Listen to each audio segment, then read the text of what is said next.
Gladys Wanga sheds tears after a bad message was delivered to her by Caleb Amisi. Welcome to Kenya Lens Media, where we bring you news updates as they break, and kindly if you're new here, consider subscribing. Now, a deepening political storm is unfolding inside the Orange Democratic Movement, and now senior voices within the party are openly warning that ODM may be heading towards its biggest crisis in more than 2 decades. Saboti Member of Parliament Caleb Amisi has issued one of the strongest warnings yet about the future of the Orange Democratic Movement, claiming that by the 2027 general election, the party could disappear from the ballot altogether.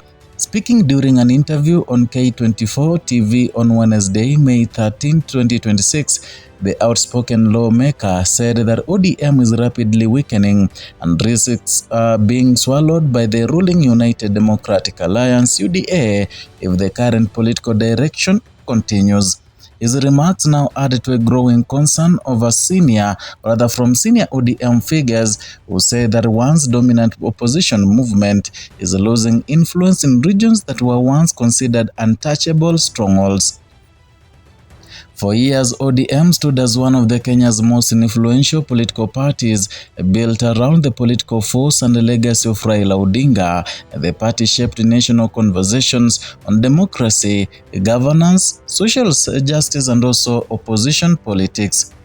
From major election battles to nationwide political movements, ODM remained a central pillar to Kenya's political landscape for more than 20 years, and for now some of its own members believe that influence is fading.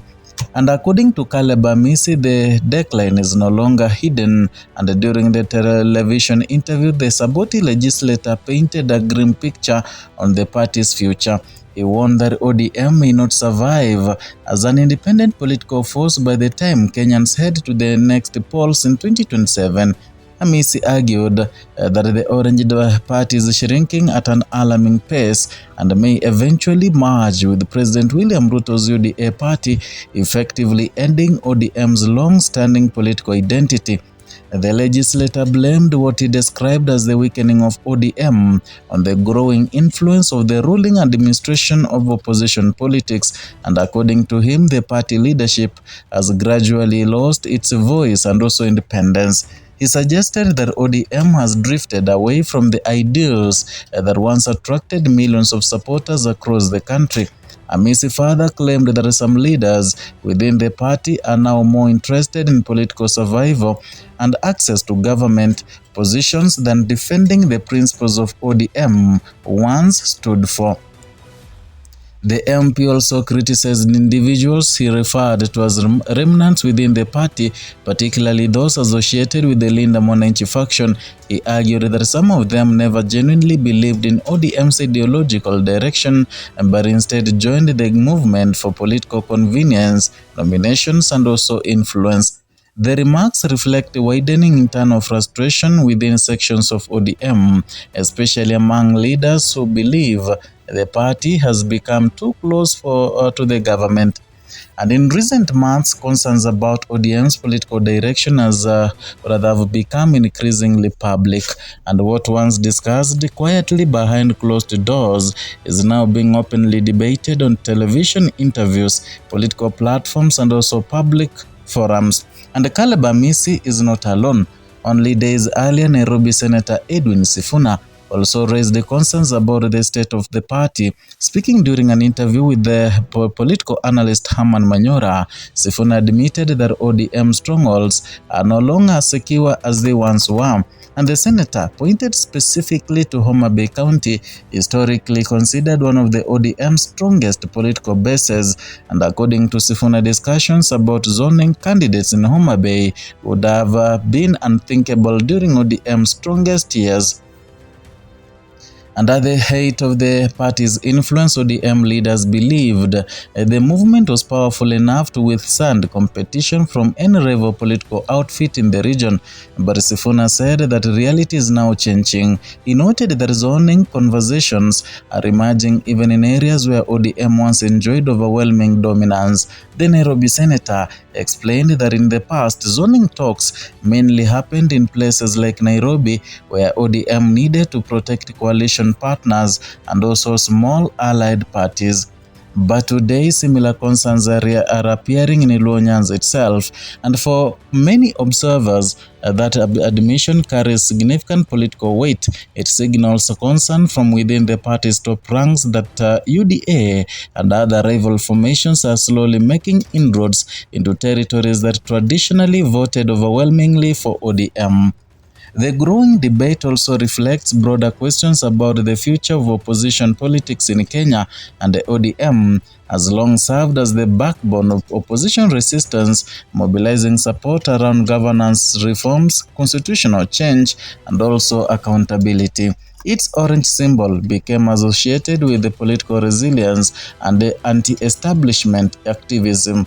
But the political environment has shifted dramatically in recent years, and since the political cooperation between President William Ruto and sections of ODM leadership, critics inside the party have repeatedly questioned whether ODM can still effectively play the role of opposition watchdog. That concern now appears to be fueling anxiety among grassroots supporters and some elected leaders. The debate has also drawn in members of Raila Odinga's own family and Pauline Odhiambo Oginga. The stepsister of the late Raila Odinga recently expressed disappointment over the current condition of the party. During an interview aired on Herman Manyora's podcast in April 2026, Pauline said ODM officials must take responsibility for allowing political competitors to penetrate traditional party strongholds. According to her, President William Ruto has managed to access the Nyanza region with increasing ease, despite the area historically serving as ODM's political heartland. She argued that ODM leaders underestimated the political changes taking place on the ground, and by the time they recognized the shift, she said, UDA had already gained considerable influence in the region.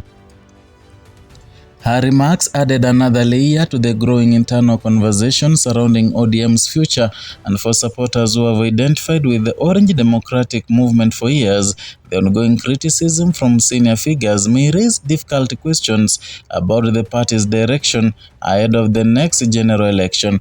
At the same time, political analysts say such debates are not unusual within parties facing periods of transition. ODM is currently navigating a complex political moment, and the party is balancing cooperation with government while also trying to maintain its identity as a movement built on opposition politics. That balancing act has created visible divisions between leaders who support closer engagement with the government and those who believe the party risks losing its ideological foundation. Across Kenya's political history, parties that dominated one election cycle have often struggled to maintain the same level of influence in the next. Shifting alliances, changing vote expectations, generational transitions, and also regional political dynamics continue to reshape the country's political landscape. And with the 2027 election slowly approaching, competition for political relevance is already intensifying. For UDA, expanding influence into former opposition strongholds would represent a major political victory, and for ODM, however, retaining its identity and voter base may become one of the toughest tests yet. Despite the criticism now emerging from within the party, ODM still commands significant support in several regions and remains one of the country's most recognizable political movements. Its leadership has not formally responded to claims that the party risks being absorbed into UDA. But then increasingly public warnings from senior figures suggest internal tensions may continue to dominate political discussions in the months ahead. And as Kenya's political atmosphere slowly builds towards another election cycle, the future of ODM is becoming more than just a party issue. And for many supporters, it is also becoming a question about the future shape of opposition politics in the country. Whether ODM reinvents itself, regains